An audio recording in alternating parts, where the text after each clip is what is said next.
Na aula de hoje, iremos modelar a máquina de corrente contínua através do seu circuito equivalente. Utilizando um circuito equivalente, nós podemos prever o comportamento em regime permanente da máquina, prevendo suas variáveis elétricas e mecânicas, como tensões, corrente, velocidade, torque. Lembrando que a nossa máquina CC ela é formada basicamente por um circuito de campo que está localizada na parte estacionária da máquina.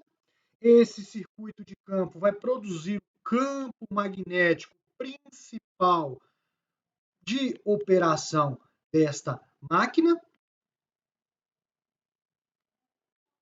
E no circuito de rotor, no rotor, temos o circuito de armadura, que é o circuito responsável pela conversão de energia, ou seja, aquele em que vai estar percorrendo a maior parte da potência da corrente na máquina de corrente contínua.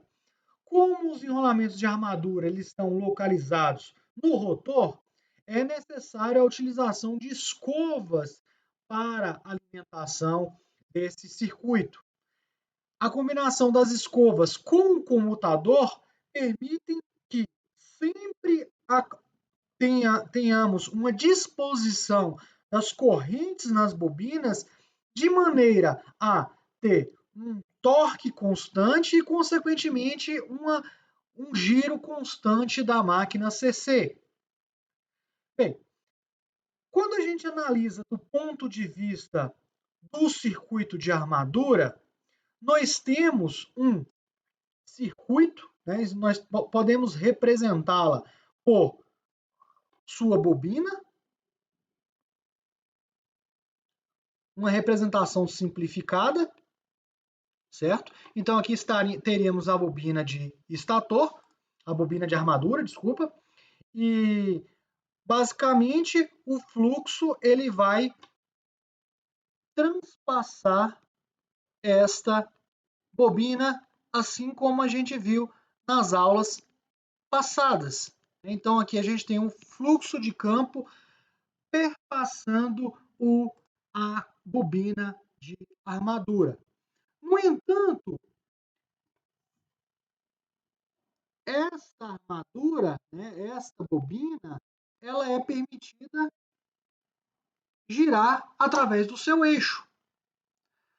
De modo que, do ponto de vista da armadura, nós vamos ter uma variação do fluxo à medida que a máquina gira. Então, se a gente colocar um medidor de tensão nessas bobinas, nós vamos ter uma tensão induzida. Como a gente já viu na aula passada, essa tensão ela vai ter um formato alternado. No entanto, pela questão da escova e do comutador, a gente vai ter uma tensão CC na saída da máquina. Bem, então para a gente construir um circuito equivalente representativo dessa máquina, um dos principais pontos é a gente calcular esta tensão induzida. E o cálculo dessa tensão induzida, obviamente, vai depender do fluxo. É a lei de Faraday. Lembrem-se que a lei de Faraday nos diz que a derivada do enlace de fluxo no tempo é uma tensão induzida. Lembrando que o enlace de fluxo é o número de espiras vezes o fluxo. Ora, o fluxo em si ele não varia, mas a sua posição em relação à bobina varia. E sendo assim, nós vamos ter uma tensão induzida que vai depender do fluxo, como a gente pode ver diretamente pela equação. Como esta tensão depende da derivada do fluxo no tempo, na verdade, a variação do fluxo vem da rotação da máquina.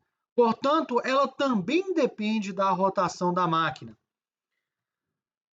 A a gente não vai deduzir essa equação nas minúcias dela, né?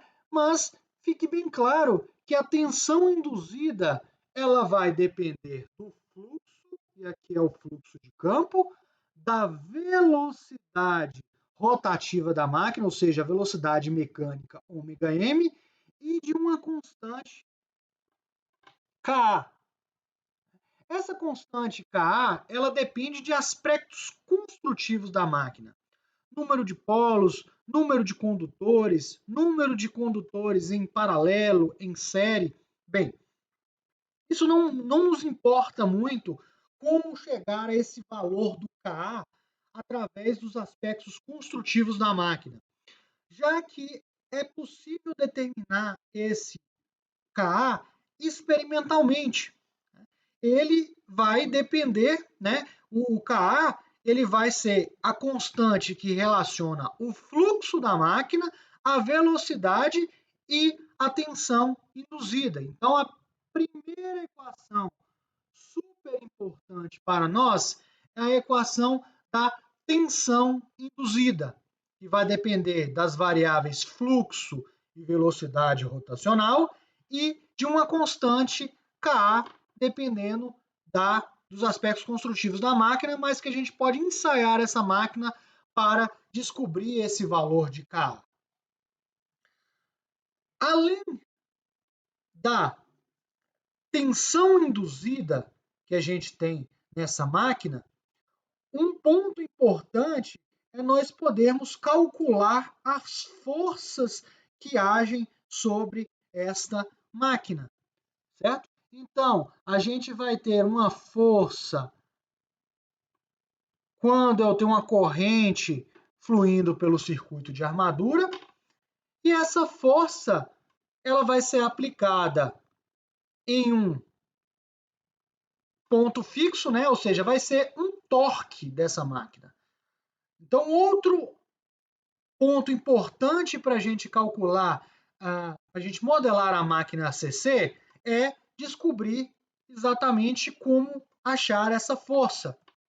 Ora, essa força, qualquer força exercida em um condutor percorrido por corrente, né, imerso em um campo magnético, a gente sabe que é aquela famosa fórmula Biot. Né? Na verdade, é B, que é a densidade de fluxo, a corrente no condutor, L é o comprimento do condutor, e de fato ainda temos aqui um multiplicado pelo seno do ângulo formado. Né? Então a gente tem aqui o seno de um ângulo, X aqui, que é o ângulo formado entre a corrente e o fluxo magnético. Ora, a gente já viu que numa máquina CC, o que nós temos é que, idealmente, o fluxo de campo vai estar a 90 graus do fluxo que seria a reação de armadura, o fluxo que está sendo produzido pelas correntes fluindo na armadura. Ou seja, de fato, a utilização do comutador, a gente garante que esse ângulo vai ser sempre 90 graus, e assim sendo, a nossa equação se reduziria ao B e L. A densidade de fluxo ele depende do θr. θr aqui nada mais é do que a posição, o ângulo que a gente está considerando aqui na máquina. Eu tenho em um ponto aqui um certo fluxo, em outro ponto aqui outro fluxo, e por aí vai. Perfeito? Bem, a gente está de fato interessado muito na força agindo sobre um braço, ou seja, o torque. O torque do condutor vai ser a força daquele condutor multiplicado pelo raio do condutor, que é exatamente onde está o braço de atuação desse condutor, do eixo de giro da máquina. Perfeito? Bem, então a gente teria lá o torque é o BILR.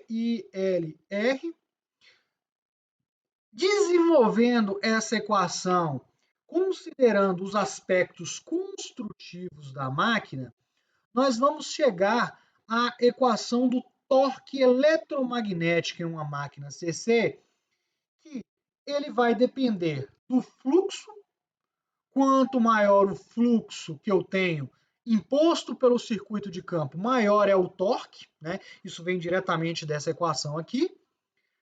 Da corrente percorrida no condutor, ou seja, a corrente na armadura. Quanto maior a corrente da armadura, significa que eu tenho mais potência fluindo pela máquina. Mais potência significa mais força, mais torque. E novamente aparece aqui a nossa constante K, que é a mesma constante que a gente já viu anteriormente, que vai depender dos aspectos construtivos da máquina, mas que podemos defini-lo experimentalmente. O torque eletromagnético da máquina, portanto, é o que a gente chama K, Φ e A. Estas equações de torque e tensão induzida, elas são extremamente importantes para a modelagem e a compreensão do funcionamento de uma máquina CC.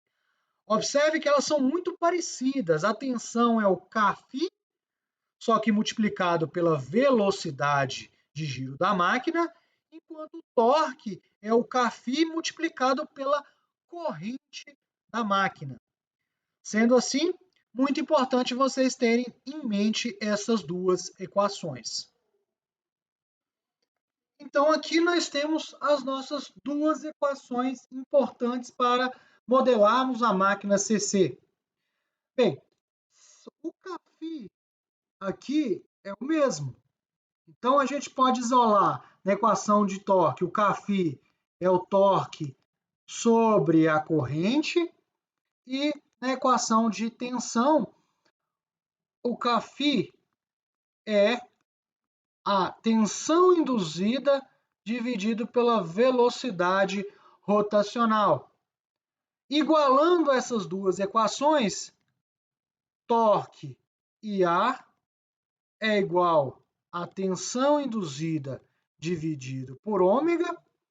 Sendo assim, podemos reescrever esta igualdade como sendo a tensão induzida multiplicada pela corrente é igual ao torque multiplicado por velocidade. Bem, tensão vezes corrente é uma unidade de potência, uma unidade de potência elétrica, enquanto torque vezes velocidade rotacional em radianos por segundo também é uma unidade de potência, só que uma potência mecânica. Essas variáveis EA e A ou T vezes velocidade mecânica é o que a gente chama de potência eletromagnética da máquina CC. Potência eletromagnética é aquela potência sendo convertida, uma potência elétrica sendo convertida em uma potência mecânica na saída da máquina, no eixo na máquina. Perfeito? Essa equação vai nos mostrar que a potência elétrica fornecida ao circuito de armadura, né? A gente tem aqui, ó, a corrente de armadura, vai ser igual à potência eletromagnética. E essa potência eletromagnética, o seu sentido, se ela é positiva, convencionalmente a gente diz que é um motor, e negativa significa que é um gerador, ou seja, corrente entrando ou saindo da máquina CC. Observe, prestem bastante atenção, que a potência eletromagnética ela não é exatamente a potência elétrica e não é a potência mecânica de saída da máquina. A potência eletromagnética, representada pela variável aqui P é M, na verdade, ela vai ser a potência elétrica de entrada na máquina, né? E aqui estaremos dizendo a potência elétrica entrando no circuito de armadura, certo? A gente já falou que o circuito de armadura é o circuito de potência, que o circuito de campo ele só fornece o fluxo necessário para a máquina funcionar, ou seja, esse φ aqui. Então, quando a gente fala de potência elétrica, a gente está falando normalmente da potência elétrica no circuito de armadura. A potência elétrica no circuito de armadura é a tensão de armadura vezes a corrente entrando na armadura. A potência elétrica de entrada na armadura menos as perdas ômicas. O que vem a ser as perdas ômicas? Perdas ômicas são eu tenho uns enrolamentos, né? Ou seja, são fios. Esses fios eles têm uma resistência associada a ele. Sendo assim, as perdas ômicas nada mais são do que a dissipação de energia nessas resistências. Então, as perdas ômicas, como a gente já sabe, tem R e A ao quadrado, onde RA é a resistência da bobina de armadura e a corrente de armadura ao quadrado. Mais uma vez, estamos falando exclusivamente do circuito de armadura. E também temos aqui as perdas no ferro. As perdas no ferro, a gente não tem como calcular diretamente, são as perdas ocasionadas no circuito magnético da máquina, né? Bem, a gente pode estimá-las, normalmente não vamos calculá-la diretamente, mas dessa equação a gente vê o seguinte: a potência eletromagnética é a potência que entra, ou seja, a potência elétrica, menos as perdas na resistência, o que a gente chama de perdas ômicas ou perdas no cobre, menos as perdas no circuito magnético, que a gente chama de perdas, normalmente de perdas no ferro. Por sua vez, a potência eletromagnética vai diferir da potência mecânica no eixo da máquina pelas perdas rotacionais. Então, a potência mecânica, né, entendam que a potência mecânica é a potência no eixo da máquina, ou seja, é a potência que ela vai estar entregando por uma carga. Né? Eu tenho uma máquina CC acionando um elevador. Quanto esse trabalho que ele está sendo realizando no elevador, né, essa potência mecânica que está saindo na forma rotacional no eixo da máquina. Ela é a potência eletromagnética que a gente calculou anteriormente, menos as perdas rotacionais. O que são essas perdas rotacionais? Normalmente, atritos. Então, eu tenho um atrito formado ali quando a máquina está girando, ela está girando em cima de um rolamento. Eu tenho um atrito com o ar, quando a máquina está girando. Né? Então, a potência de saída no eixo é a potência eletromagnética menos as perdas por atrito. Essa é a potência útil, né? A potência que a máquina fornecerá para a carga.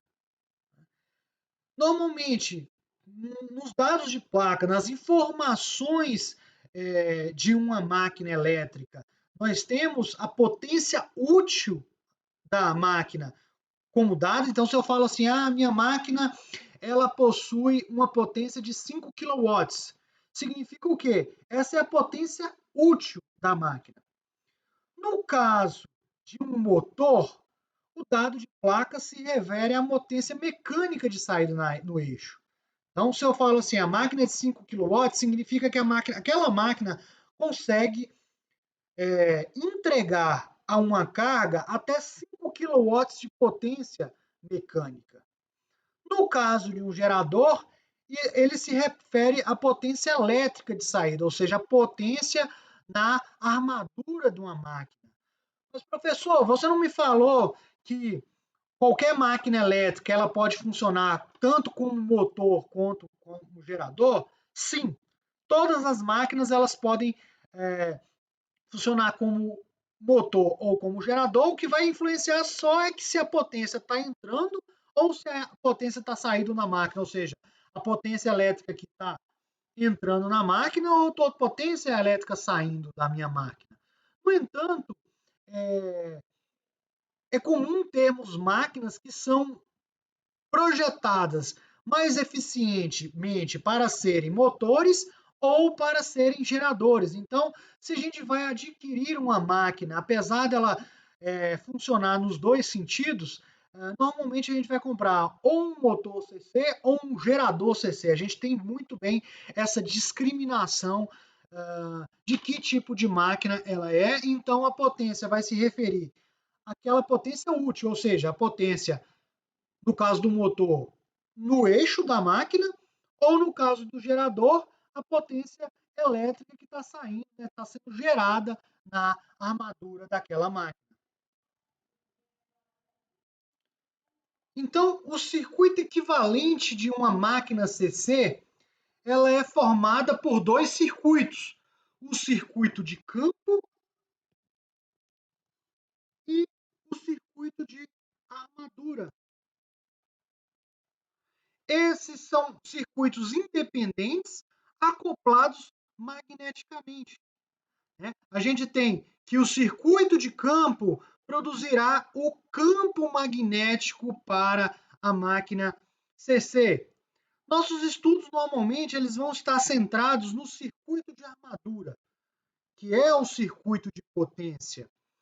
Nesse circuito de armadura, nós vamos ter a tensão induzida, certo? Como a gente já calculou, à medida que a máquina gira, que eu tenho um fluxo imposto nessa máquina, eu vou ter uma tensão induzida, que é o Kφ ômega. As bobinas de armadura possuem uma resistência associada, certo? Que vem dessa questão das perdas, modelam essas perdas ômicas na máquina aqui. Então a gente vai ter a representação da resistência da armadura. Na entrada da minha máquina, eu vou ter a tensão de armadura. A tensão de armadura é a tensão que a gente está impondo na minha máquina. Observem que existem duas tensões aqui. Existe a tensão de armadura, que é a tensão terminal da máquina, ou seja, aquela que nós vamos pegar uma fonte externa para a alimentar, certo? Então eu vou pegar aqui uma fonte, aplicar uma tensão VA, impondo assim uma corrente IA que vai fluir pela armadura, certo? E que ela vai diferir da tensão induzida, que, como a gente já viu, é o Kφ ômega. É um circuito elétrico. Sempre não tentem ficar dificultando as coisas. A máquina CC ela é basicamente formada por esse circuito. Se a gente sabe resolver um circuito, a gente sabe deduzir muitos dos comportamentos da máquina CC. Assim sendo, a tensão de armadura, que é a tensão que a gente aplica, é igual à tensão induzida mais a queda de tensão na resistência de armadura. Essa nada mais é do que a equação do circuito equivalente da armadura. Perfeito? Bem, se eu tenho uma máquina operando como motor, essa corrente de armadura ela está entrando na máquina. Ou seja, eu estou fornecendo potência através da minha fonte VA para a minha máquina. No caso de um gerador, esta corrente estaria saindo. Ou seja, a partir da minha tensão induzindo, eu estou jogando uma corrente, uma potência em um circuito externo. Pode ser uma fonte, pode ser uma resistência, pode ser o que seja, né? Então, basicamente, dizer se ela é um motor ou um gerador vai ser apenas, exclusivamente, uma definição do sentido da corrente A, entrando ou saindo da minha máquina. Bem, a associação, né, como a máquina, o circuito de armadura se relaciona com o circuito de campo é através do acoplamento magnético. Então, a gente vai ter aqui o fluxo, né, a tensão induzida aqui, que é o fluxo está sendo imposto pelo circuito de campo. Basicamente, uma curva típica que relaciona fluxo com a corrente de campo é uma linha chamada de curva de magnetização dessa máquina. A tendência é que esse valor de fluxo não é zero para uma corrente zero, então você sempre tem um fluxozinho inicial aqui, que é devido a um fluxo residual da máquina, é uma característica do material ferromagnético. À medida que aumenta-se a corrente de campo, aumenta-se praticamente proporcionalmente o fluxo do circuito de campo, né, produzido pelo circuito de campo, certo? Só que essa proporcionalidade ela não é infinita. Vai chegar um certo momento em que não adianta eu aumentar muito a corrente de campo, que o fluxo ele não vai aumentar. A máquina ela vai chegar na saturação. Já discutimos lá atrás, quando a gente falou dos circuitos magnéticos, o que é a saturação. Né? Então, o material magnético ele não tem a capacidade de produzir mais fluxo, então aumentando a corrente não se aumenta o fluxo, certo? Essa linha de entreferro marcada aqui seria uma curva teórica onde, se eu pudesse aumentar infinitamente a corrente de campo, aumentasse infinitamente o fluxo da máquina. Normalmente, vamos trabalhar a máquina abaixo da região de saturação. Então, na maioria dos casos, a gente pode operar essa máquina nessa região linear aqui, em que o fluxo produzido é uma função proporcional da corrente de campo. E a corrente de campo, pelo circuito anterior, né, é simplesmente a tensão aplicada no circuito de campo dividido pela resistência de campo, certo? Então, através dessa função, dessa relação entre a corrente de campo e o fluxo de campo, a gente tem a relação entre o circuito de campo e o circuito de armadura. Então, voltando ao nosso circuito equivalente aqui, e fique claro que esse circuito é um circuito de regime permanente. O que significa isso? A gente não está representando nenhuma dinâmica da máquina, apenas a sua operação em estado estacionário. Normalmente, nós nem vamos nos preocupar com o circuito de campo, né, já que ele vai apenas produzir a corrente que vai ser proporcional ao fluxo, né? Na verdade, o fluxo vai ser proporcional à corrente. E o que a gente tem que prestar bastante atenção é no circuito de armadura. Lembrando que a tensão induzida é o K ômega, né? Ele é proporcional ao fluxo e à velocidade. Eu tenho uma tensão aplicada, uma queda de tensão na resistência, provocado pela corrente de armadura, certo? E através desse circuito a gente vai representar a parte elétrica e a parte mecânica. A gente já viu que o torque eletromagnético é Kφ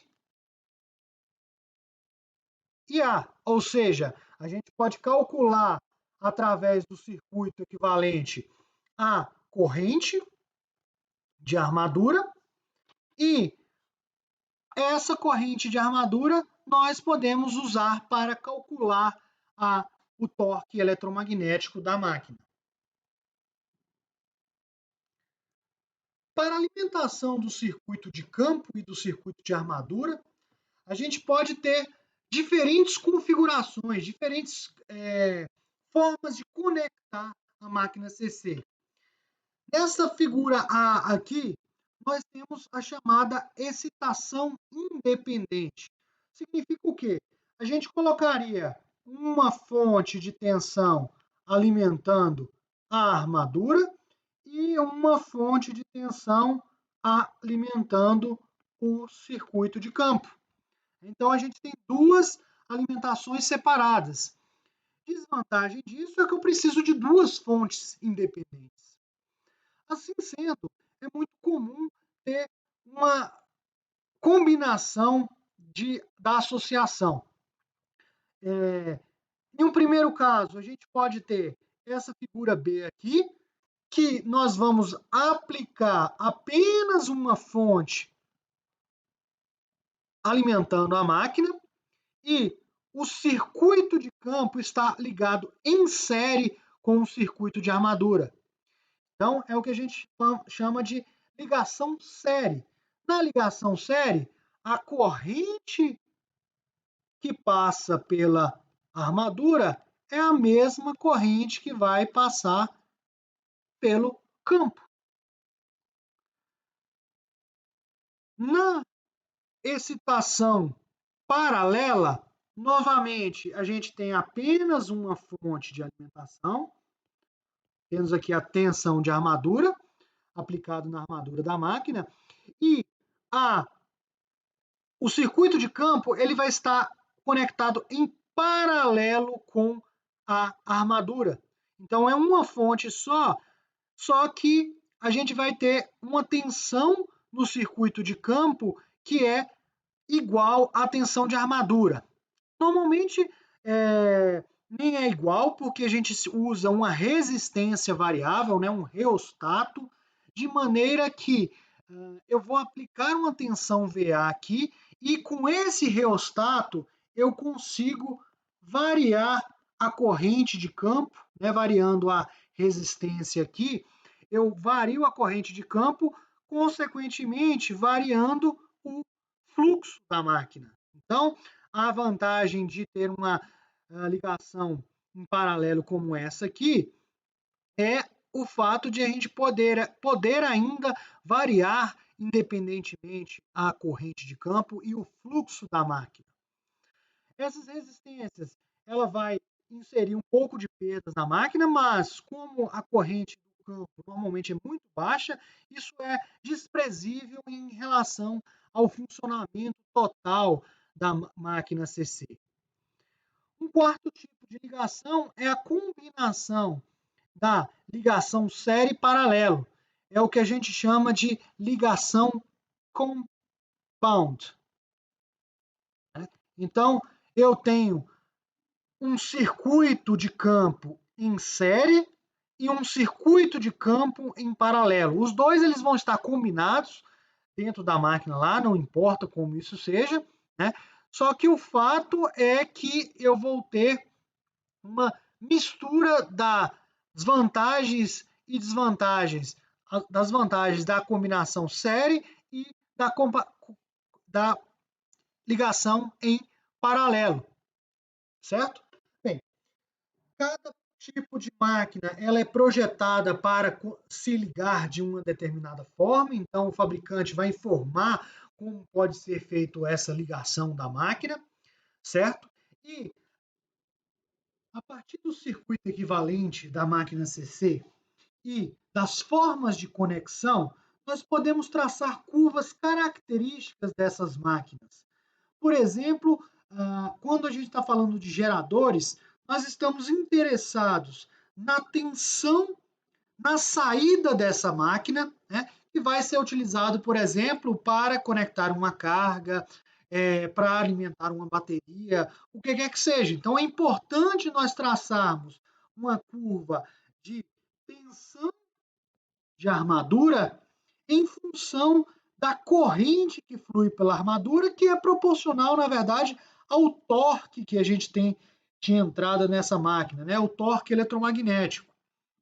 Então, se nós temos, por exemplo, uma máquina com uma excitação separada, armadura-campo, o que nós temos é que a tensão ela cai um pouco com o aumento da corrente.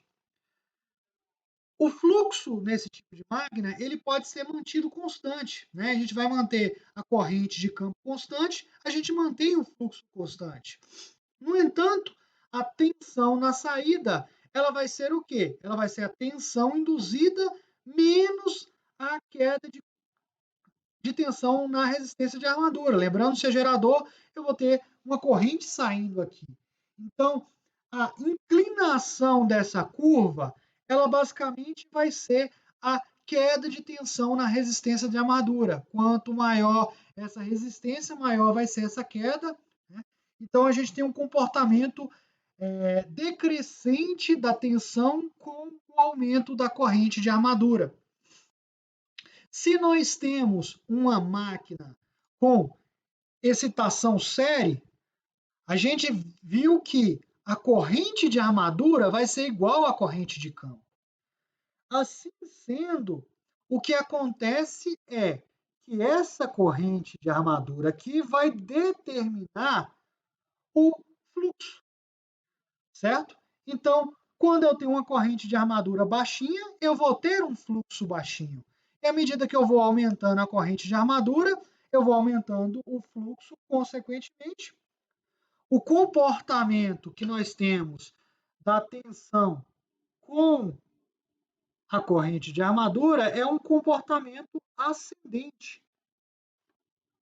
À medida que vai aumentando a corrente de armadura, aumenta-se o fluxo e, consequentemente, vai aumentando a tensão induzida e, consequentemente, a tensão terminal. Então, a gente tem uma elevação aqui. Não é sempre proporcional, porque acaba que, em um certo momento, a máquina começa a saturar e o fluxo começa a se estabilizar. Então, o comportamento de uma máquina com excitação série é, com um gerador, ela ter uma tensão que varia com a corrente de armadura. Em algumas aplicações isso é interessante, ou seja, eu vou estar variando a tensão na saída do meu gerador à medida que eu vou aumentando o quanto eu vou consumindo, o quanto eu vou produzindo de potência com aquele gerador. Já em uma excitação shunt, eu posso ter uma modificação do fluxo independentemente, né? Só que eu vou ter um reostato para isso. Se eu considerar um reostato constante, ou seja, um fluxo basicamente constante aqui, o comportamento da excitação shunt ou paralela, ela é parecida com a da excitação separada, só que ela tem uma queda mais abrupta aqui em relação à estação separada. Por quê? Porque eu vou estar em paralelo com o circuito de armadura, certo? E se eu estou em paralelo com o circuito de armadura, eu vou ter a própria tensão de armadura vai definir o fluxo que vai definir a tensão induzida, certo? Então, desse modo, eu tenho duas coisas contribuindo para o fluxo, né? A tensão imposta, a tensão gerada, ela vai realimentar o fluxo, que por sua vez vai alimentar a tensão induzida e por aí vai, né? Então, por isso que a gente tem uma característica aqui de queda um pouco maior da tensão com o aumento da carga, né? Porque além da queda de tensão na resistência, eu tenho uma variação da tensão induzida com o fluxo. Esse tipo de excitação é bem interessante quando eu preciso uma tensão alta para correntes baixas. Já na excitação compound, eu vou ter um mix do que seria a excitação série e a excitação shunt, a excitação paralelo, certo? Eu vou ter um comportamento, isso vai depender muito se ela é mais shunt ou mais série, se a gente pode assim dizer, né? Depende do parâmetro construtivo da máquina, de maneira que eu vou ter uma curva que pode ser mais constante, né? Ela vai variar menos em relação à variação de corrente. Isso depende da construção da máquina, certo? E depende da aplicação que nós vamos querer ter esse gerador. E aí, utilizar cada tipo de excitação. No motor, na verdade, a gente vai aplicar uma tensão de armadura e o que nós estamos interessados é, na verdade, na corrente que vai estar fluindo pela essa armadura, que, de fato, é o torque eletromagnético, e, consequentemente, o torque no eixo da máquina. Então, o que a gente costuma avaliar quando nós estamos falando de motores é a característica de velocidade em função da corrente de armadura ou, consequentemente, do torque. Né? Então, a gente tem aqui o torque variando de 0 a 100%, de uma velocidade de 0 a 100%, onde 100% seria a velocidade nominal. Para uma excitação shunt, basicamente, se a gente está impondo uma tensão de armadura, o meu fluxo vai ser constante, certo? E a queda de velocidade com o aumento da corrente é muito pequenininha. É basicamente a queda de tensão na resistência de armadura. Então, a excitação shunt ela tem uma característica de ter um comportamento de velocidade torque basicamente constante. Já na excitação série, acontece o seguinte: a tensão que eu vou estar aplicando aqui vai estar a corrente, certo? Então a corrente depende do torque, que vai depender do fluxo. O torque é K, Φ e A. Só que o Φ depende do IA. Então a gente vai ter uma proporcionalidade com o quadrado da corrente. E aí, o que a gente vai ter é esse comportamento aqui. Para cargas muito baixinhas, correntes muito baixas, a velocidade vai ser bem alta da máquina. E aí ela vai caindo a velocidade abruptamente à medida que a corrente caia. Esse tipo de excitação é interessante em máquinas que elas precisem de um torque de partida alto, né? Então existem cargas que, por exemplo, são muito mais difíceis de partir. Um exemplo disso é um laminador, por exemplo, é uma carga com uma grande inércia. Para tirar ele do estado estacionário é necessário um torque bem elevado. E assim sendo, eu consigo com essa característica aqui de torque de uma estação série ter uma característica mais interessante para esse tipo de carga. O compound é novamente uma mistura entre as duas, certo? Então essas curvas são curvas interessantes, são curvas que podem ser obtidas através do circuito equivalente e analisando o tipo de excitação da máquina. Cada tipo de excitação, como eu já mencionei, ela vai depender do tipo de aplicação desejada. Para fixarmos a teoria, é importante nós resolvermos alguns exemplos da máquina síncrona, das máquinas CC. Então, vamos a um primeiro exemplo. Tem-se uma máquina CC de excitação independente com 25 kW, 2.900 rotações por minuto, tensão de armadura de 125 volts e tensão de campo de 100 volts. Então, quando eu falo assim, uma máquina é de 25 kW, 2.900 RPM, 125 volts e por aí vai, esses são os dados nominais da máquina. Ou seja, quer dizer que esta máquina, em suas condições nominais, ela vai operar com estas características. Ok? Bem, mas o que vem a ser a condição nominal de uma máquina? É aquelas condições máximas que a máquina pode operar por um longo período de tempo. Significa dizer o seguinte, ó, essa máquina de 25 kW se trata de um motor, por exemplo, de uma máquina, né? Vamos supor que seja um motor, ele pode impor no seu eixo uma potência de 25 kW indefinidamente, 24 horas por dia, 365 dias por ano. Se eu ultrapassar essa potência, por exemplo, colocar 26 kW, significa que eu estou operando a máquina acima da sua condição de potência nominal, que pode ocasionar uma queima da máquina, certo? Dizer que a tensão de armadura é de 125 volts, que a tensão de campo é de 100 volts, significa a máxima tensão que a gente vai poder colocar nessa máquina. Se eu colocar uma tensão a mais, não necessariamente ela vai queimar. A máquina queima se ela tiver uma potência acima do nominal. A tensão, ela simplesmente ela vai operar em condições que não são ótimas dela. E a velocidade de 2.900 RPM, por exemplo, ela é a velocidade que a máquina vai ter quando ela tiver uma potência de 25 kW. Pode ser que ela opere com uma velocidade menor ou maior.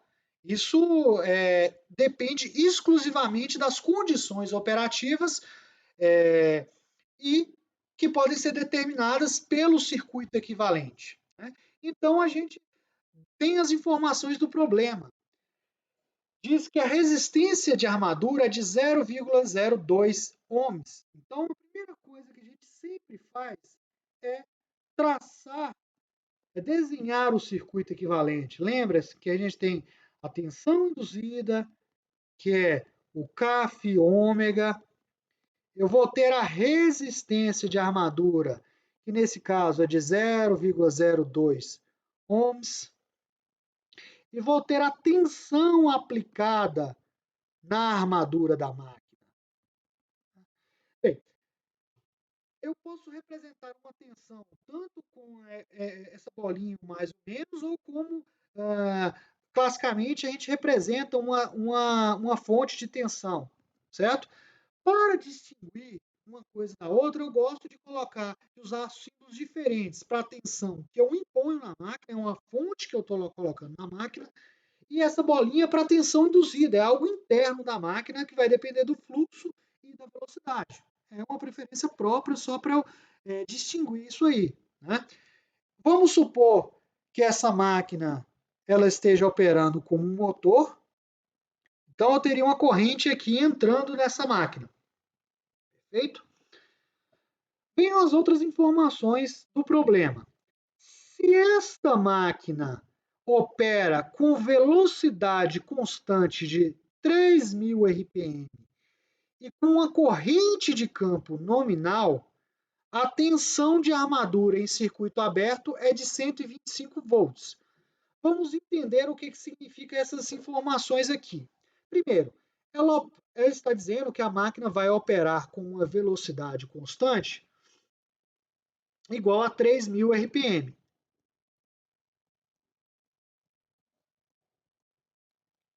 Observe que esse 3.000 RPM é maior que o 2.900 nominal aqui. Não existe nenhum tipo de restrição de velocidade. Né? A não ser, lógico, não pode ser uma velocidade extremamente muito mais alta, 5 vezes mais alta que a nominal, mas se ela é 2, 3 vezes maior do nominal, não tem problema nenhum, não existe nenhum tipo de impeditivo. É simplesmente uma condição operacional aqui que a gente ter uma velocidade acima da velocidade nominal. Eu estou falando que a corrente de campo é uma corrente de campo nominal. Não tem informação da corrente de campo aqui, mas tem uma informação de tensão de campo. Se eu tenho que a corrente de campo é nominal, muito provavelmente a tensão de campo vai ser a nominal. Isso quer dizer que eu estou com a minha máquina operando em um fluxo nominal. Daí é essa informação. A tensão de armadura em circuito aberto é de 125 volts. É importante a gente entender o que significa circuito aberto. Circuito aberto significa que eu não estou alimentando a máquina. Ou seja, eu não teria uma fonte de tensão VA aqui aplicada e, consequentemente, significa dizer que a corrente fluindo pela armadura da máquina é zero. Perfeito? Se a corrente fluindo pela máquina é zero, ora, se VA é igual a RA mais EA, eu tenho que, se A é igual a zero, em circuito aberto, a tensão de armadura é igual à tensão induzida. Então, se a tensão induzida é igual à tensão de armadura, né, a tensão de armadura vai ser igual ao K φ ômega. Mas é um dado do problema que a máquina está operando com uma velocidade de 3.000 RPM e tem a tensão de armadura igual a 125 volts, certo? Daqui, consequentemente, eu tenho a velocidade, eu tenho a tensão de armadura e, consequentemente, eu consigo calcular o Kφ, certo? Como eu estou falando que a máquina está operando com uma corrente de campo nominal, esse Kφ que eu vou calcular é o Kφ na condição nominal, para uma corrente de campo nominal, que daí seria a tensão de armadura dividido pela velocidade do teste, né? A velocidade aqui de circuito aberto.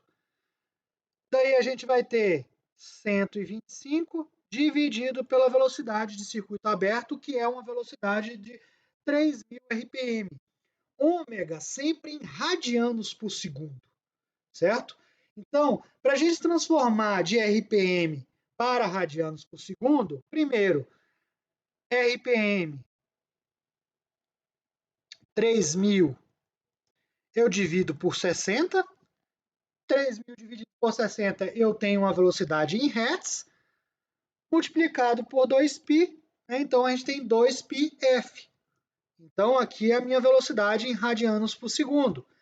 Fazendo essa conta aqui, chegaremos a uma constante Kφ de 0,398 volts por radiano por segundo. Essa é a minha constante Kφ, certo? Para a corrente de campo nominal. Então, eu já tenho uma informação aqui do meu problema, certo? Falo para vocês prestarem bastante atenção nas aproximações, porque senão se a gente fazer muitas aproximações grotescas, né? Se eu pegar aqui, aproximar por 0,4, por exemplo, soma-se erros, então sempre tentem manter algumas casas além da vírgula. Bem, então aqui eu tenho informação do Kφ nominal e vamos aos nossos questionamentos. Na verdade, tem mais uma informação. As perdas rotacionais variam quadraticamente com a velocidade, tal que na velocidade nominal tem-se perdas de 1 kW. Vocês lembram que as perdas rotacionais são as perdas por atrito, né?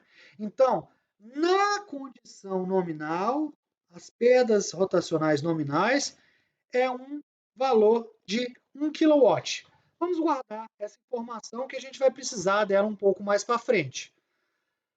Calcule a corrente de armadura. Então, letra A. Como é que a gente vai calcular a corrente de armadura? Calcule a corrente de armadura, a potência elétrica, a potência e conjugado eletromagnético, a eficiência da máquina quando tem-se uma tensão terminal de 128 volts. Tensão terminal o quê? Tensão de armadura. Então, para a letra A aqui, a gente vai considerar uma tensão de 128 volts. Para eu calcular a corrente de armadura, é só eu recorrer ao meu circuito, né? VA é igual a RIA mais EA. Ora, sendo assim, a corrente de armadura é a tensão de armadura menos a tensão induzida dividido pela resistência de armadura. Tensão de armadura foi dado, 128 volts, menos a tensão induzida, certo? A tensão induzida é Kφ ômega. Perfeito? Mas ele está falando aqui, basicamente, que eu estou aplicando a tensão de 128 volts, mantendo-se a corrente nominal para essas condições aqui, né? Se ele não falou nada, eu estou falando que a corrente de campo é a corrente nominal. Então, sendo assim, essa tensão induzida é a própria tensão de circuito aberto que estava sendo fornecido anteriormente. Por quê? Porque a velocidade é a velocidade de 3.000 RPM. E daí eu vou ter aqui uma tensão de 125. Né? Observem que eu estou colocando 125 aqui porque a velocidade é 3.000 RPM. Então eu posso fazer o Kφ aqui, o 0,398 vezes a velocidade aqui de 2π vezes 3.000 vezes 600, e vai ter que dar o 125. Dividido pelo 0,02, que é a resistência de armadura. Portanto, eu vou chegar a um valor de corrente de 150 amperes. É uma corrente relativamente elevada, porque é uma máquina também grande, né? Uma máquina de 25 kW não é uma máquina pequena. Próximo, calcular a potência elétrica. Potência elétrica é muito fácil. A potência elétrica é a potência de entrada. Então, é a tensão de entrada vezes a corrente de entrada. Tensão de entrada de 128 volts, vezes a corrente de 150 amperes, que a gente calculou no item anterior. Então, a gente tem uma potência elétrica de 19,2 kW. Essa é a potência que está entrando nesta máquina.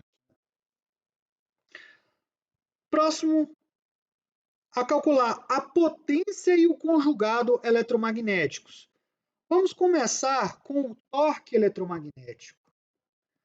Torque eletromagnético a gente sabe que é Kφ e A. O Kφ a gente já calculou 0,398 vezes a corrente de 150 amperes, já que a condição mantém, né, a mesma condição para o teste aí. Temos assim um torque eletromagnético de 59,7 unidades de torque Newton metros. A partir do torque eletromagnético, calculamos a potência eletromagnética. Potência é torque vezes velocidade. Daí, o torque é de 59,7 vezes a velocidade em radianos, né? Então, é a mesma velocidade que a gente está considerando durante todo o teste. 2 vezes π vezes 3.000 dividido por 60. Eu chego a uma potência eletromagnética de 18 10,76 kW. Perfeito? Por último, depois da potência e torque conjugado eletromagnético, ele pede a eficiência da máquina. Eficiência de qualquer elemento é potência de saída sobre potência de entrada. Ora, o que é a potência de saída de minha máquina? É a potência no eixo. Ou seja, a potência mecânica fornecida pela máquina. A potência de entrada é o que eu estou aplicando na minha máquina. É a potência elétrica.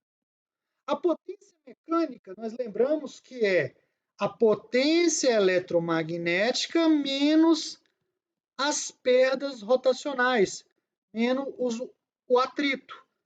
E a potência elétrica a gente já calculou nos itens anteriores.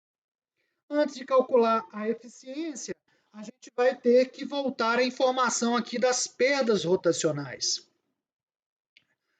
Ele diz que as perdas rotacionais eles variam quadraticamente com a velocidade, tal que na velocidade nominal tem-se perdas de 1 kW. O que significa isso? Significa dizer o seguinte: na velocidade nominal, eu tenho uma perda rotacional de 1 kW. E essas perdas rotacionais, isso aqui é para a condição nominal. As perdas rotacionais, ela varia quadraticamente com a velocidade da máquina. Isso significa que eu teria uma constante aqui, que eu vou chamar aqui de Kp, seria constante de perdas, multiplicado pela velocidade rotacional ao quadrado. Ah, professor, mas por que essa equação aqui? Porque ele falou no enunciado que as perdas variam com o quadrado da velocidade. Então, nada mais óbvio do que eu colocar uma constante multiplicado pelo valor da velocidade ao quadrado. Mas eu tenho as perdas nominais como sendo de 1 kW. Assim sendo, eu consigo calcular o meu Kp como sendo as perdas rotacionais nominais, 1 vezes 10 a terceira, na velocidade nominal. A velocidade nominal é de 2.900 RPM. Então, dividido por 2π, 2.900, dividido por 60, ao quadrado. Sendo assim, o meu Kp é de 10,84 vezes 10 a menos 3 watts por radiano por segundo ao quadrado. É uma constante.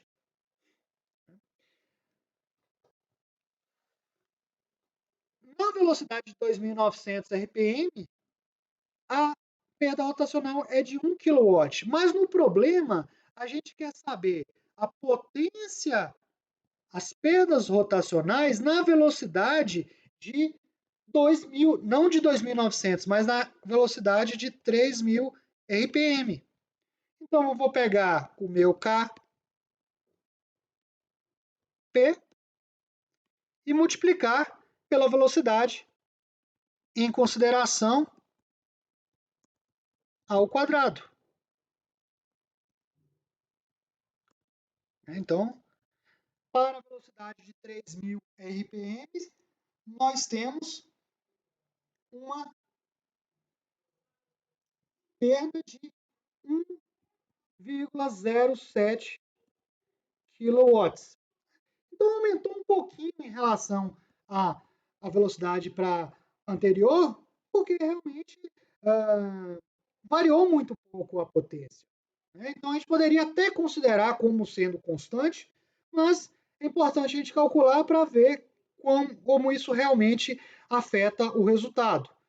Daí, a gente volta para a nossa equação de eficiência. A potência eletromagnética é 18,76 kW, vezes 10 a terceira, menos as perdas rotacionais, 1,07 kW, vezes 10 a terceira, dividido pela potência elétrica que a gente já tinha calculado antes, igual a 19,2 kW. 9,2 vezes 10 a terceira. Fazendo esse cálculo aqui, eu tenho um valor de 0,92, ou seja, para aquela condição, a máquina tem uma eficiência de 92%. Ainda não acabou o meu problema. Eu tenho uma letra B, que ele muda a informação de tensão de entrada. Agora, ao invés de aplicar 128 volts, eu vou aplicar 124. Antes, observa aqui, né, que agora eu mudei a minha tensão aplicada. Se eu aplico uma tensão B de 124 volts, o meu VA é de 124 volts,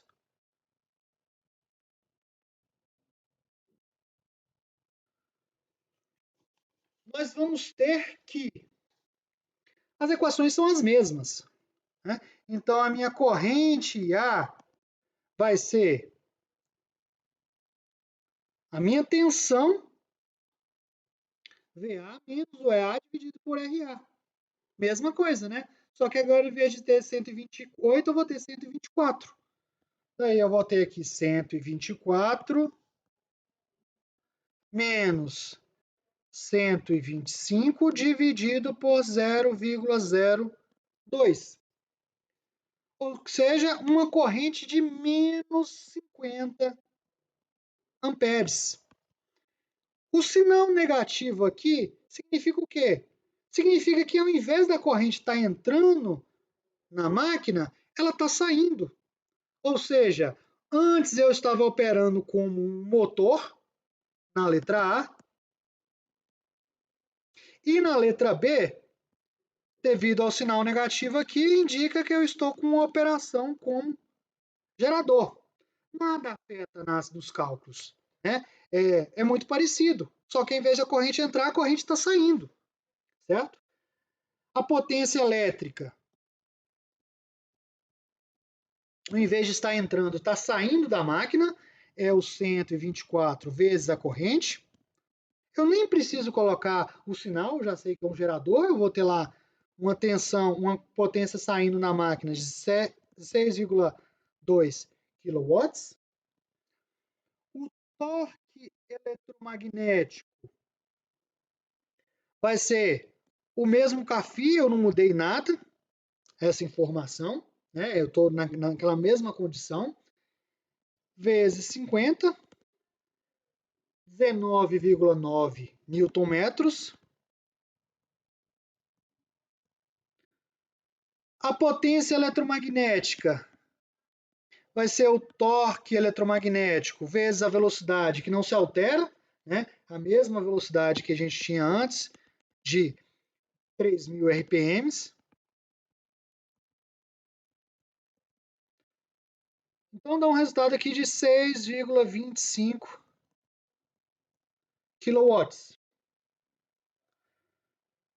Observe que a potência elétrica e a potência eletromagnética, elas não são bem próximas, né? Porque a corrente aqui está relativamente baixa. Perfeito? Bem, a eficiência agora continua sendo potência de saída sobre potência de entrada. Só que em um gerador, a potência de saída passa a ser a potência elétrica, né? O que está saindo é o contrário, o que está saindo é a potência elétrica e o que está entrando é a potência que eu estou colocando no eixo, a potência mecânica. A potência elétrica a gente já calculou. A potência mecânica é o quê? é a potência eletromagnética mais as perdas rotacionais. Não seria menos? Não. Lembra-se que entrou uma potência total, né? Essa potência mecânica toda aqui, vai sair parte na forma de perdas, e aí vai sobrar a potência eletromagnética. Daí, a minha potência elétrica é de 6,2 kW, dividido pela potência eletromagnética de 6,25, também quilowatts, mais as perdas rotacionais, se não mudou a velocidade, é as mesmas perdas rotacionais, 1,07 vezes 10 a terceira, chegando a uma eficiência aqui de 84,7%. Observe que mudou, a eficiência não é constante com todas as operações, ela vai variar, as perdas variam. Né? E no primeiro caso, a gente tinha uma operação como motor, uma eficiência de 92%, e no segundo caso, uma operação como gerador com uma eficiência de 8,7% e as informações, as variáveis que nós calculamos aí dado. Observe que tudo nada mais é do que resolver o circuito equivalente. Não precisa ficar morrendo, é só entender o circuito equivalente e resolver o circuito com as informações fornecidas no problema. O exemplo 2 é uma continuidade do exemplo 1. Considere a máquina do exemplo anterior com uma corrente de campo reduzida para 90% do valor nominal, desprezando os efeitos de saturação. Então vamos interpretar. A corrente de campo agora, ela vai ser 90% da corrente de campo nominal. No último exemplo, a gente considerou o tempo todo a corrente nominal, de campo nominal, agora a gente está baixando ela para 0,9. Se eu estou desprezando a saturação,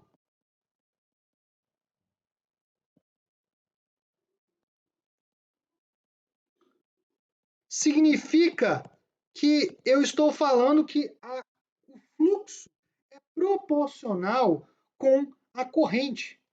Então, se antes eu tinha calculado que o CAFI nominal era 0,398 volts por radianos por segundo, um CAFI para 0,9 da corrente nominal vai ser apenas esse valor multiplicado por 0,9.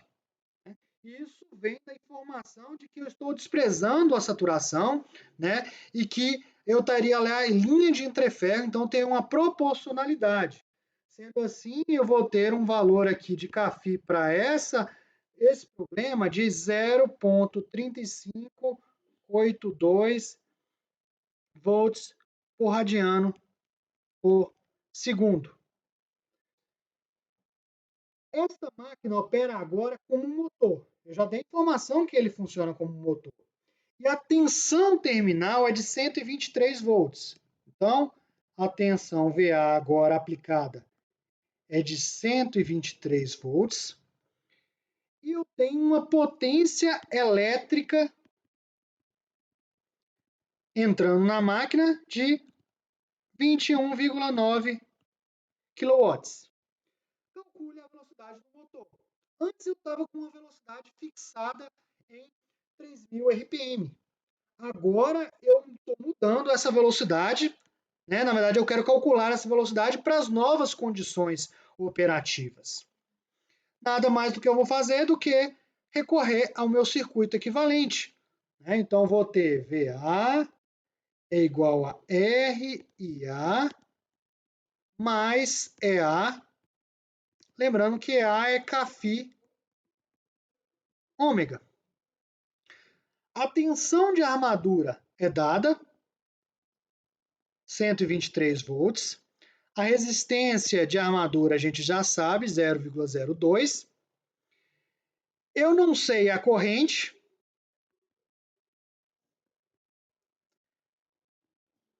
O CAFI é esse CAFI de 0,9 que a gente tinha calculado aqui anteriormente. Né? Então, vamos substituir aqui já de uma vez. 0,3582 vezes a velocidade, que é o que eu quero de fato no meu problema. Então, eu tenho aqui duas incógnitas, IA e ômega, certo? Mas eu tenho como calcular o IA a partir da potência elétrica. Assim sendo, IA, potência elétrica, é a tensão de armadura vezes a corrente de armadura. Portanto, a corrente de armadura é a potência elétrica fornecida, né, 21,9 vezes 10 a terceira, dividido pela tensão de armadura de 123, certo? Que vai me dar, consequentemente, uma corrente de 178 amperes. Ora, 178 amperes. Substituindo esta corrente na equação anterior, eu vou isolar a minha velocidade, né? Substituindo aqui, fazendo logo o resultado final, eu vou ter uma velocidade de 333,44 radianos por segundo, que equivale, se a gente dividir por 2π e multiplicar por 60, 3.184 rotações por minuto. Então, ele está operando em uma velocidade, antes a gente estava operando uma velocidade de 3.000 RPM, agora ela subiu para 3.184. Por que ela mudou?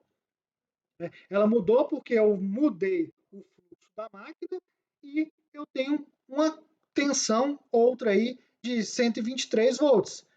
Qualquer coisa que eu mudo, se eu mudo a tensão, se eu mudo a potência, se eu mudo o torque, vai mudando as condições operativas da nossa máquina. E sendo assim, a gente vai só recorrendo ao circuito equivalente que a gente consegue facilmente obter os resultados necessários. No exemplo 3, nós temos um motor CC de ímãs permanentes. Não faz muita diferença ser ímãs permanentes ou ser de enrolamento de campo, né? No final das contas, a gente tem a produção de um fluxo. Né? A única diferença é que uma máquina CC a ímãs permanentes, a gente não vai poder variar o fluxo, certo? Mas, de fato, o circuito equivalente é o mesmo. Né? Então, dada a informação de que a resistência de armadura é de 1,03 ohms, né? Então, a gente tem aqui a tensão induzida é a resistência de armadura, 1,03 ohms, a tensão aplicada, VA, e como se trata de um motor, a corrente entrando aqui. Quando está operando a vazio, com a tensão CC de 50 volts, observa-se que a velocidade de funcionamento é de 2.100 RPM e que a corrente é de 1,25 amperes. Mais uma vez, vamos traduzir. Antes a gente estava falando de um funcionamento de circuito aberto, quando eu não tinha tensão de armadura. Agora eu já estou falando de um funcionamento a vazio. Né? Então, vamos entender o que é uma operação a vazio. Operar a vazio significa que eu não tenho nenhuma carga aplicada ao eixo da máquina. Né? Ou seja, a máquina está girando sem carga, sem colocar potência para fora. Um torque de carga é zero. Significa o quê? Se eu não tenho nada pendurado no meu eixo da minha máquina, o torque no eixo, o torque mecânico e, consequentemente, a potência mecânica é igual a zero. Essa é a operação a vazio. Se a gente sabe que a potência mecânica é igual à potência eletromagnética menos as perdas rotacionais em um motor, se a potência mecânica é zero, a gente tem que a potência eletromagnética, consequentemente, vai ser igual às perdas rotacionais. Ou seja, a máquina está apenas alimentando, né, proporcionando, vencendo os atritos do seu giro, certo? Então, a potência eletromagnética simplesmente vai vencer os atritos da máquina. Perfeito? Então, daí a gente pode tirar, a gente tem algumas informações.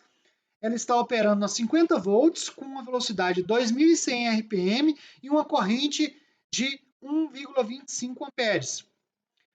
Não se fala qual é a corrente e qual é a tensão. Quando não se fala, a gente já pressupõe de cara que é de armadura, que é o circuito de potência.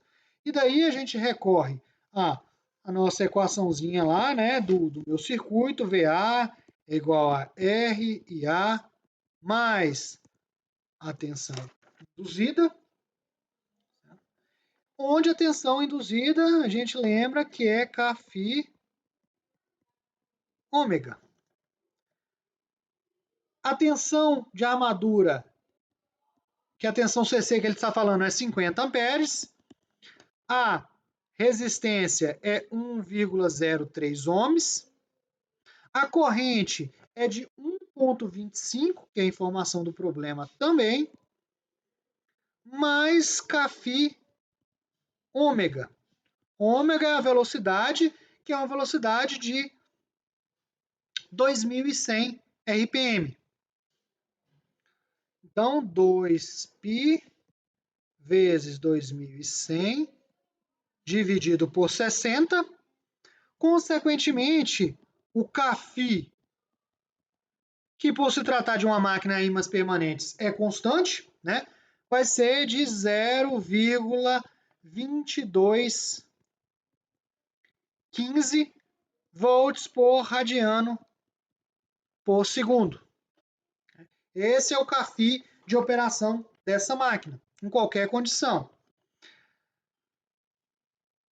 Letra A, calcule o torque eletromagnético. Letra B, as perdas rotacionais quando a máquina está vazio. A potência de saída do motor quando tem-se uma velocidade de 1.700 RPM, com uma tensão aplicada de 48 volts. Considere a aproximação que as perdas rotacionais são aproximadamente constantes. Então, nesse problema, as perdas vão ser sempre constantes. Ela não vai variar com a velocidade, como no caso anterior. Bem, então, na letra A, vamos calcular o torque eletromagnético, certo? Torque eletromagnético é Kφ e A. Perfeito? Então, para essa condição, a gente tem 0,2215 vezes 1,25. Consequentemente, o meu torque eletromagnético vai ser de 0,2769 Newton metros. É um torque bem baixo, significa que essa máquina é uma máquina bem pequena. Letra B. As perdas rotacionais quando a máquina está a vazio. Ora, se a gente viu que o torque eletromagnético está suprindo apenas as perdas, né? A potência eletromagnética está suprindo apenas as perdas, consequentemente, a gente vai calcular que a potência eletromagnética é as próprias perdas rotacionais. E sendo assim, nós vamos ter potência eletromagnética, torque eletromagnético, vezes velocidade. Torque eletromagnético do item anterior, 0,2769, vezes a velocidade dada no problema, né, que é a velocidade de 2100 RPM. Então, a gente converte para radianos para chegar a uma potência de 60,9 watts. Letra C. A potência de saída do motor quando a velocidade é de 1.700 e a tensão é de 48 volts. Então, a gente mudou aqui as condições agora. Eu tenho um VA de 48 volts e eu vou ter uma velocidade que agora é uma velocidade de 1.700 RPM.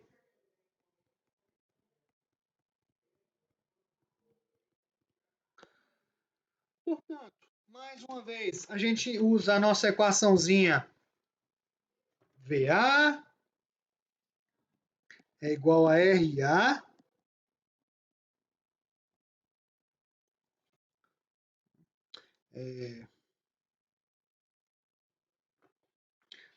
VA é igual a RA mais Κφ ômega. A minha tensão é de 48 volts, a minha resistência 1,03, a minha corrente eu não sei, não foi informada. O meu Κφ é sempre constante, né? E a minha velocidade é de 1.700 RPM, ou seja, basta converter para radianos por segundo. Consequentemente, nós temos que a corrente de armadura vai ser de 8,32 amperes. A partir da corrente de armadura, eu vou calcular o meu torque eletromagnético, Κφ e A. 0,2215 vezes 8,32, ou seja, um torque de 1,84 newton-metros. Daí, a potência eletromagnética vai ser o torque eletromagnético 1,84 vezes a velocidade, 2π vezes 1.700 dividido por 60, 328 watts. E, finalmente, a minha potência no eixo, né, a minha potência mecânica, é a potência eletromagnética menos as perdas rotacionais. Potência eletromagnética, 328. As minhas perdas rotacionais, a gente tinha calculado anteriormente, né? Como ela é fixa, 60,9, ou seja, não varia com a velocidade, 60,9 menos 60,9, que vai dar uma potência mecânica, no final das contas, de 267 watts. Então, um probleminha bem simples aqui, né? Onde a gente pôde calcular a potência de saída, certo? E a gente vê que, mais uma vez, é só uma resolução de um circuito equivalente. Observe que há várias formas de chegar, no final das contas, ao mesmo resultado. Às vezes, nem o método que eu fiz foi o mais fácil, né? Eu tentei ser o mais didático possível, mas existem outros métodos, né? A gente pode substituir uma equação dentro da outra, né? Não são as únicas formas de calcular. Pelo circuito equivalente, você fazendo análise, é muito mais simples de chegar à resposta final. Finalmente, temos aqui o estudo teórico no nosso livro-texto, né, as sessões que vocês devem estudar lá, e tem mais exemplos resolvidos, certo? Então é bom para vocês praticarem. E, obviamente, os problemas para serem entregues, né? A gente tem nessa aula um pouco mais de problemas, certo? Porque é muito importante vocês exercitarem, entenderem o circuito equivalente e como calcular os diversos aspectos, as diversas variáveis de uma máquina CC. Até a próxima!